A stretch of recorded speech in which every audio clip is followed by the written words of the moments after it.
Nah terus dia bilang kalau antar pedagang jual beli kayaknya nggak ketemu nih, nggak cocok kata dia gitu. Jadi sebaiknya apa nih yang bisa dilakukan bersama. Ya singkat cerita kita jadi akhirnya sepakat dia mau ngasih modal pinjaman tapi dibentuk dalam AJB bersyarat. Nah saat itu malamnya saya langsung diminta KTP. Besoknya saya datang lagi ke rumahnya, dia udah datang, di situ ada lawyernya, ada private bankernya semua, pokoknya seperti itu. Nah dia bilang asal ada jaminannya, ayo jaminannya apa? Nah kita berikan waktu itu 2 berlian yang masing-masing 10 karat gitu, ada diamond, ada round sama ada pearl. Nah jumlahnya nilainya tuh 23 berdasarkan rapaport internasional. Kemudian dia bersedia ngasih 8M ya. Itu nilainya 23 miliar kalau nilai jaminannya. Nah dia mau ngasih 8M. Nah terus akhirnya setelah itu tanggal 11 kita menandatangani. Saya juga nggak pernah, walaupun ditulis juga akhirnya ada notaris, tapi kita nggak pernah ketemu langsung notarisnya ya. Nah terus udah gitu dia datang, kami datang tanda tangan, udah keesokannya tanggal 12 kami cek. Karena kita juga punya alat, tapi kita nggak mau dicek oleh alat kita, jadi langsung di Mondial waktu itu, di tempat yang umum lah. Nah di toko berlian juga dicek dan itu asli. Begitu dicek selesai asli langsung berlian diambil oleh dia. Nah itu dalam waktu 1 bulan kita rencana. Oh iya saya lupa sampaikan, tadinya tuh AJB putus aja Pak Bu gitu loh, terus kita keberatan karena kan itu jaminan gitu, harus ada catatan buyback dong, walaupun beliau bilang ya Kak saya juga nggak bakal jual kok gitu. Ya jangan, tapi kan barang kita lebih tinggi di situ. Nah terus akhirnya ya udah, akhirnya dicantumkan. Nah itu yang pertama tanggal 12 Juli. Kemudian di pertengahan 22 Juli kita juga ajukan lagi nih, Pak ini ada putaran kecil gitu kan, 3,5, mau ikutan nggak? Keuntungannya masing-masing 700 juta rupiah. Terus oke, asal ada batu aja, asal ada batu. Ya udah kita kasih 11 karat. 11 karat dan seperti ya, nilainya 13 sekian miliar jaminannya, untuk pinjaman 3,5 miliar, keuntungan 700. Terus kita udah cek lagi tanggal 13 ya, 22 Juli, 23 Julinya cair. Setelah dicek seperti itu lagi, dicek ke Mondial, dicek langsung dipegang oleh mereka, cair. Kemudian udah berlanjut berapa minggu, 2 minggu setelah itu kita kasih 700-nya kepada dia, keuntungannya. Terus kita tanya ini masih bisa diputar nggak? Boleh diputar tapi naikin lagi 100 juta lagi, jadi 800 keuntungannya. Baiklah gitu, kita sepakati, oke. Nah akhirnya pada tanggal 8 Agustus kita tuh ketemu, tanggal 8 Agustus kita ketemu lagi makan-makan waktu itu. Nah terus akhirnya ada nih tawaran bisnis lagi, proyek bisnis lagi yang membutuhkan dana cukup besar karena butuh barang-barang baru gitu dari supplier gitu. Nah tapi kami kan saat itu tidak punya dananya cukup gitu. Nah akhirnya beliau bilang ayo boleh saya mau ikutan 100 miliar juga bisa, asalkan ada batu lagi kayak gitu. Oh kita bilang oh iya 100 sih enggak juga Datu, kita cukup 50 aja deh gitu. Terus akhirnya itu masih tanggal 8 Agustus, which is yang 11 belum jatuh tempo ke 11 Agustus dari yang perjanjian pertama.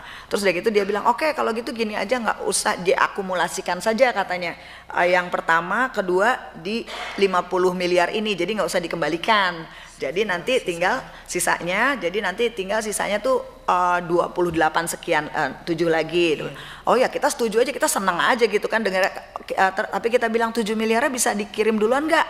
Supaya kita ada panjer kayak gitu yang. Terus oke, akhirnya tanggal 13 Agustus dia kasih 7 miliarnya dulu untuk yang perjanjian terakhir ini.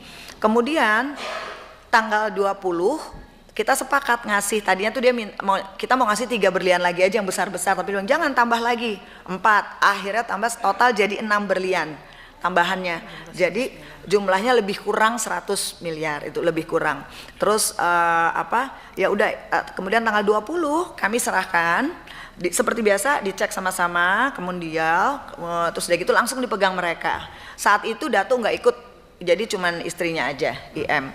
Nah terus udah diserahkan, kemudian tanggal 21 kita tanya gimana, kan biasanya yang pertama barang dicek dipegang mereka, sorenya keluar, yang kedua juga begitu, terus ketiga karena udah dipanjar duluan 7M, oke lah kita tanggal 20 nya ngasih, kita pikir tanggal 21 bisa cair tapi belum, katanya masih kendala bank. Kemudian ya udah tanggal 22 saya diminta untuk saya nagih lagi dulu, iya nanti ini masih kendala bank katanya, masih kendala bank kata istrinya.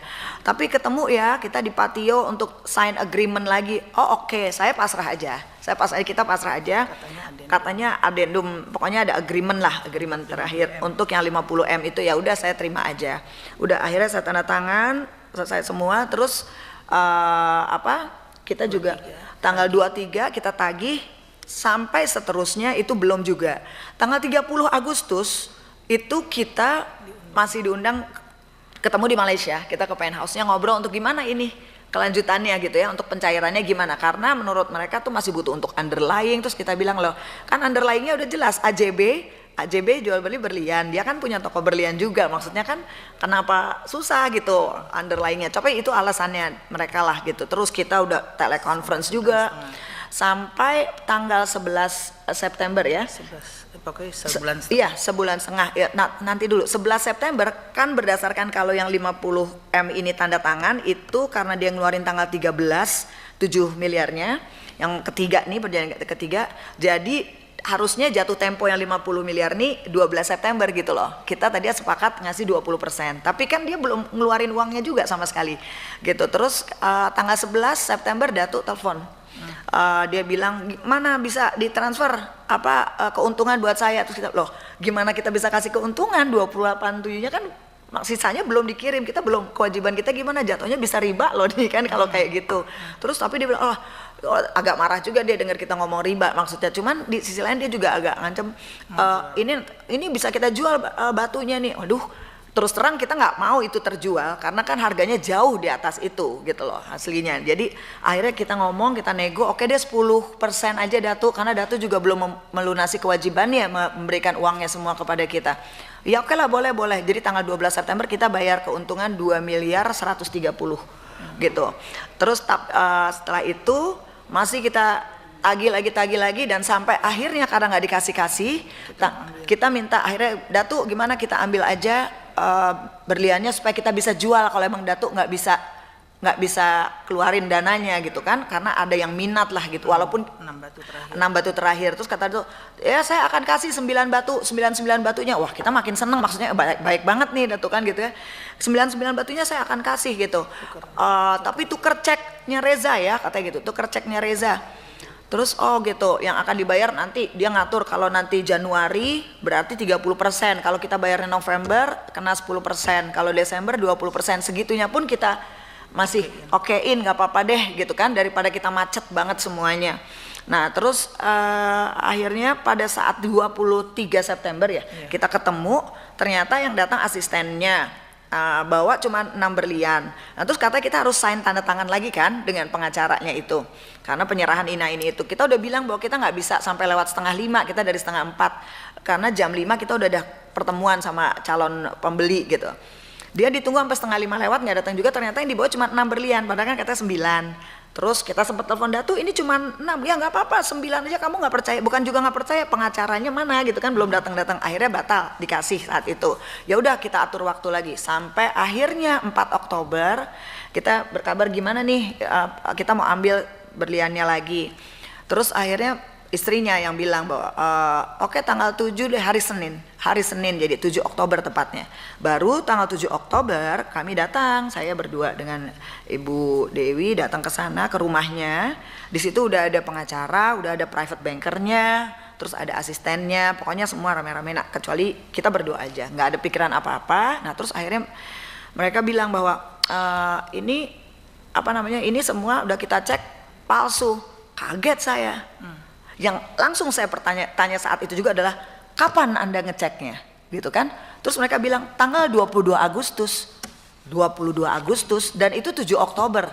Terus saya bilang, kok bisa kalian tidak bilang saat itu juga, sementara tanggal 22 Agustus kita masih diminta menandatangani agreement gitu. Terus udah gitu, dan juga kenapa tidak ngomong saat itu juga, ini nggak fair, saya bilang gitu. Terus enggak, bukan apa-apa katanya, kan Datu habis dioperasi, saya juga nggak mau gini, saya juga nggak enak sama Teresa sama Pok Dewi, gimana nanti. Saya bilang enggak, bukan masalah itu bagaimana bisa menahan informasi sepenting itu selama ini gitu ya, karena kan yang kita serahkan kan asli, ada apa gitu. Dan akhirnya di situ pengacaranya bilang nanti ntar dulu saya tengahi katanya. Kalau mau disalahkan salahkan saya, kata pengacaranya gitu. Saya yang melarang mereka untuk bilang bahwa itu palsu. Loh, kok bisa? Kenapa gitu saya tanya. Iya, karena saya berasumsi nanti Datuk dan Teh Reza akan ribut. Asumsi Anda salah, saya bilang gitu. Kami bukan orang barbar. Ini informasi yang sangat penting.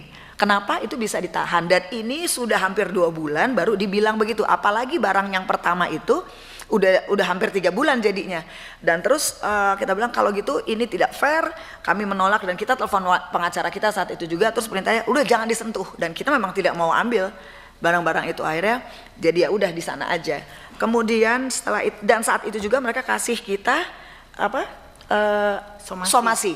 Mereka hari itu juga langsung kasih kita somasi untuk katanya 3 berlian yang apa yang 3 berlian pertama, yang 2 dan 1 yang katanya palsu. Terus kita cek, kita minta, kita izin, kita foto yang katanya palsunya, kita cek juga, kita benar 22 Agustus gitu ada. Mereka cek katanya itu udah semakin aneh, dan akhirnya dari situ dia ngasih somasi langsung, kita bales lagi somasi gitu ya, bahwa ini juga kita nggak terima juga gitu. Kemudian setelah itu berapa minggu kemudian, sementara kita lagi menyusun pengaduan gitu, untuk pengaduan masalah Dumas ke Mabes. Sementara terus nggak lama di bulan November ya, kita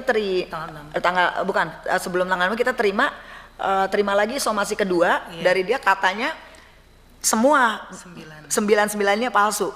Kita udah nggak ngerti lagi tuh gimana ceritanya. Terus akhirnya udah kita Dumas tanggal 6 ke Mabes Polri, kemudian laporkan. Dumas Lewat Dumas ya? Lewat Dumas Pak, Mabes Polri. Kemudian tanggal 6 itu, terus tanggal 15 kita lagi melakukan berita, kita kasih keterangan gitu kepada Mabes.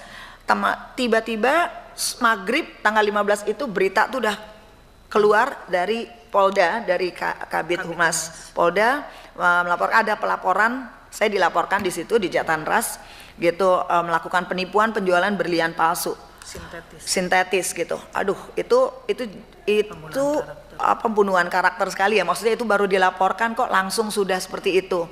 Nah, sementara kami juga ingin kan baik-baik gitu. Kami melaporkan itu, kami tidak dioar-oar gitu loh. Maksudnya karena kami ingin ya berlian kita balik gitu kan, berlian kita balik pokoknya.